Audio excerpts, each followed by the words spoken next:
Hari Om. Let's start with the prayer.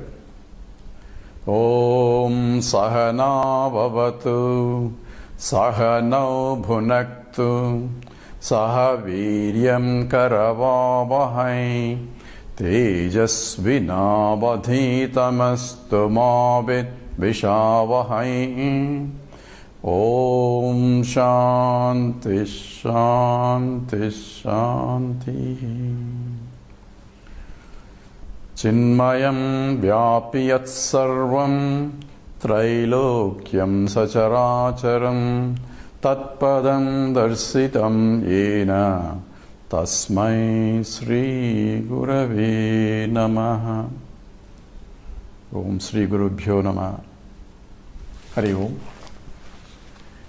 In the last lecture, we talked about the limitations of a human being because we are self-conscious entities. And now we are dealing with the world. I say there are only two things, subject and the object, and the whole universe comes under objects. And we are interacting with the world to yoke out our experiences. So life itself is a series of experiences, and therefore there is an experiencer and the experience and experiencing. And this is called Triputty, the triad. And this is true in all transactions.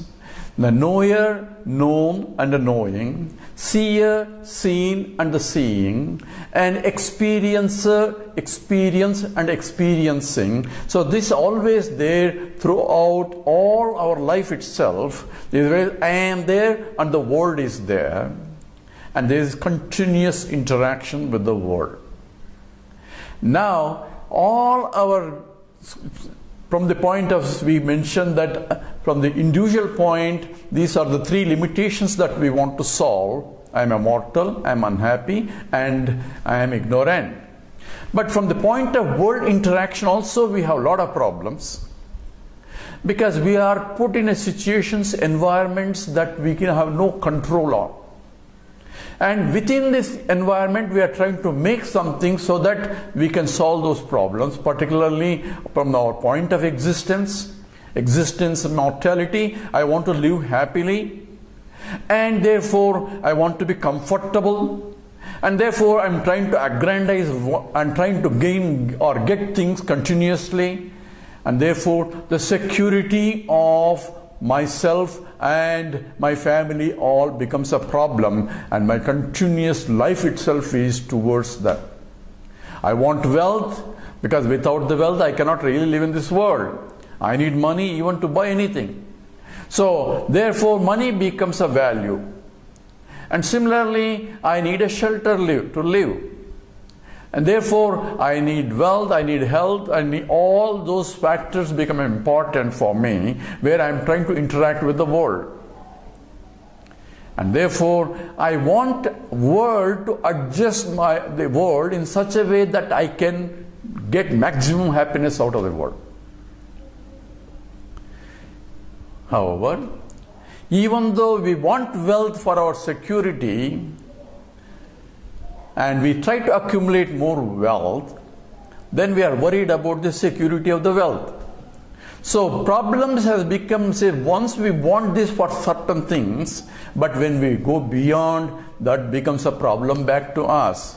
And this is true across the board. So even though I have millions of dollars there, I still struggle. What? I want to be a billionaire, I want to be multimillionaire by hook or crook. And you see now all over the world, people trying to become richer and richer at the expense of other people.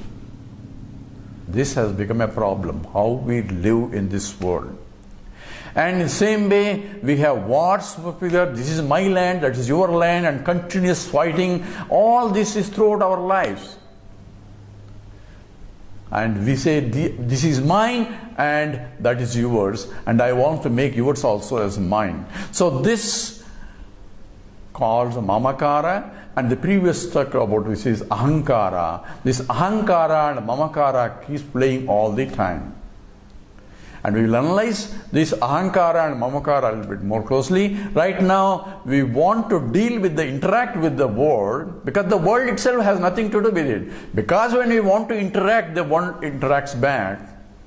So all experiences come into picture because not just because the world is there, but I want to deal with the world through my five senses and enjoy the world and comforts of the world.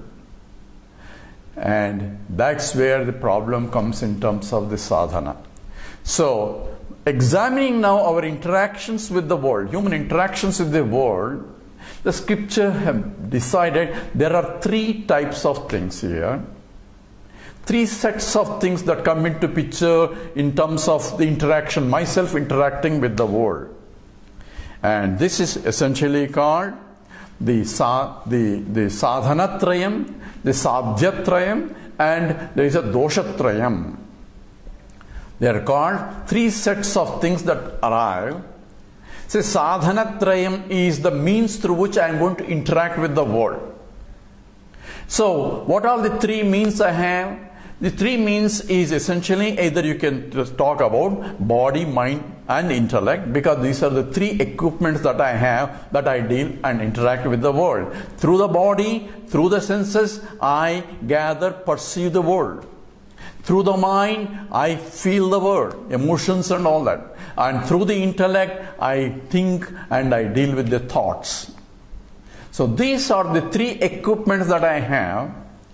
Now for me to make happy or situation, I need to adjust these three, my three equipment, so that I can make a maximum out of the world. So that is one type of pursuit, sadhana. So this essentially the means becomes where I want to improve the physically, body wise, so that I can interact with the world better.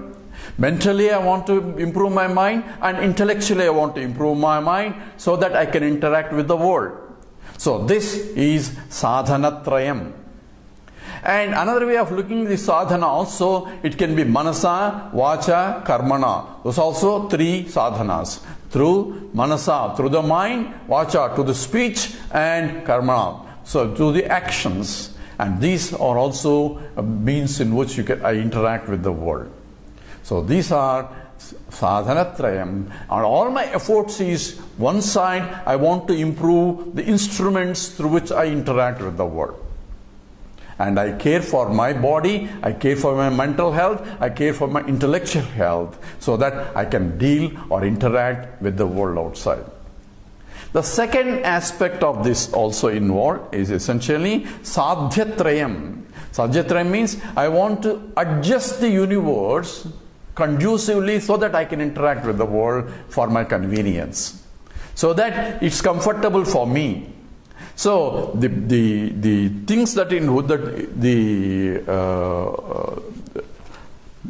what I want to do is adjust the universe so that my interaction will be better.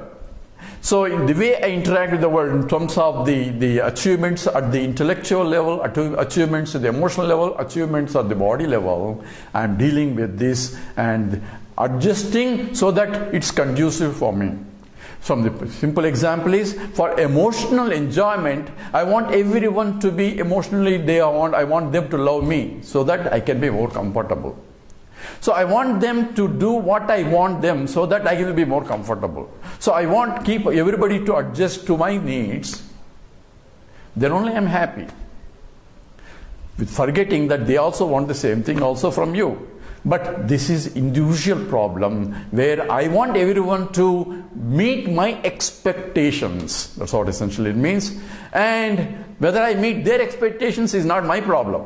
But I want everyone to meet my expectations, and naturally they don't, because they have their own expectations. And the struggle goes on, and happiness and unhappiness cycle goes on because of this problem. So this sadhanatrayam and sadhyatrayam. And in all these three pursuits, there is also doshatrayam that comes. Means there is always a problem, defects in this problem. There are three fundamental defects that comes out of my interaction with the world. Because my expectation is I want to get the maximum happiness out of whatever. The situations I keep adjusting it so that the environment is conducive to my needs. But the problem is the world is called Jagat, keeps continuously changing. That's the nature of the world. Therefore, I am trying to adjust something which is trying to all the time changes. So my struggle is keep adjusting back and again to my needs, and it is a struggle that cannot be successful. So therefore, in all these pursuits, if you look at it, they call it, there is a doshatrayam, that means the defects are there, and number one defect is, it involves, this is asampurnam. In every gain, there is a loss. So a fellow wants to become married, because he thought being bachelor is not happiness. But when he gets married, he lost the bachelorhood also, the freedom of the bachelor. So in every gain there has to be loss. In every effort to gain something, he has to work hard towards it. Therefore, all other things is gone. So essentially, the problem that comes involved in the doshatrayam is that it is incomplete. Any gain involves a loss. Therefore, it is dukkha mishritatvam, and therefore it always involves mixed with something else. There is always a gain involved with the mix. Therefore, there is no more fullness or completeness in any of this pursuit. That's one kind of defect. The second kind of defect is this asantruptikaram. It never gives me what I want. Ultimately, I want this happiness. As we discussed, whenever I get happiness, I find there is some other things I need. And therefore, it is asantrupti. It's always never gives me the infinite absolute happiness, and that is an inherent defect by trying to get our happiness out of it. Trying to gain knowledge out of it, we already mentioned, I am getting more and more ignorant because I am becoming a specialization of smaller and smaller and smaller. So in every pursuit, there is a problem there. And that is the defect in this process. And the third one is, it's called bandhakatvam. When I try to depend upon the universe for my happiness, I get bound. This is called attachments. So I want the happiness from her, or happiness from him, or happiness from that. So every time I depend somebody else for my happiness, I am bound to them. Bound to the person, bound to the object, bound to the situations. People smoke, they become bound to it. People drink coffee, they become bound to it. People try to enjoy something, they become bound to it because they want to repeat that experience again. And when the experience is not conducive anymore, I suffer again. So this becomes a bondage. And in the connection, I want to tell you, this attachment and raga dvesha comes because of this world, because of this dependence on that. Now a question we'll ask a little bit is, are the attachments good or bad? Because everybody wants to get attached. So are the attachments good or bad? The child is attached to the mother. Is it good or bad?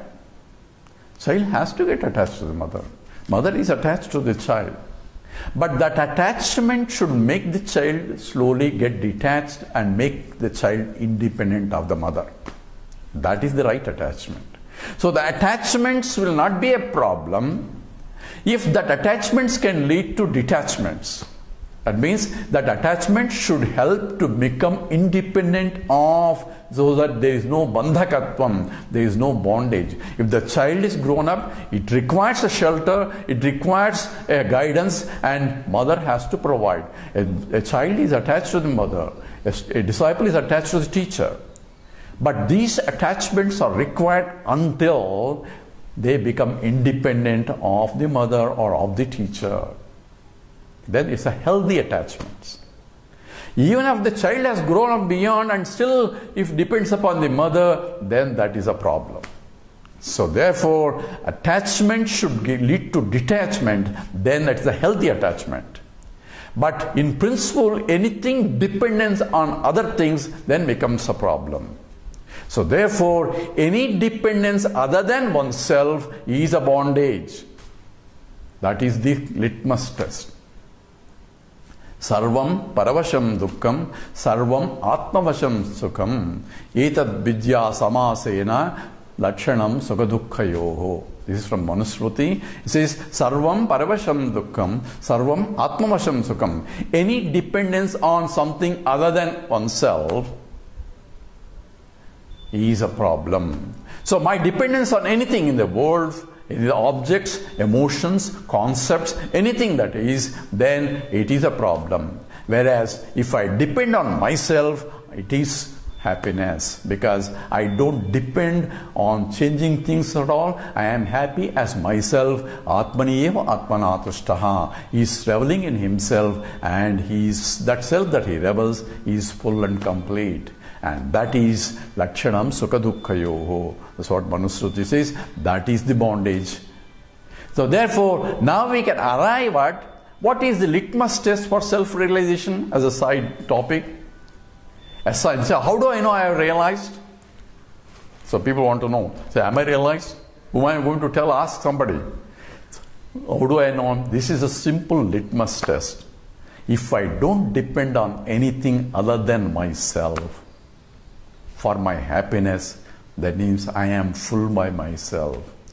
If I depend on something other than myself, then there is a bondage. I am not liberated yet.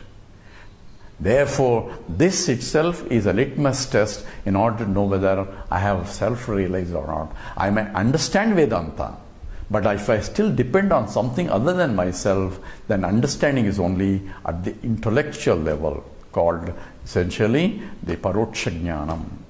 We'll deal with that slowly in terms of how the evolution of the mind takes place. So we have, from the individual point, the limitations of the world, and the collective point, my interaction with the world, there are some limitations. Now, I want to know how to solve these problems. So we understood from the previous analysis, my true nature is Satchidananda Swarupam. And therefore, I am limitless, which means what? Which means there is no subject-object divisions are not really real. So I am and the world that we are differentiating are not really separate. Says, how can that be? How can I be carpet? How can I be chair? How can I be this? If you ask the question, that's the reason we need a knowledge. Appropriate knowledge is required how to solve or how to be understanding clearly how I and the world cannot be separate. Well, it is looking like separate. And that we're going to deal in the next talk. With this, we'll stop here. Says, let's do the prayer. Om Purnamada Purnamidam Purnat Purnamudachyate Purnasya Purnamadaya Purnameva Vasishyati. Om Shanti Shanti Shanti. Harihi Om Sri Gurubhyo Namaha.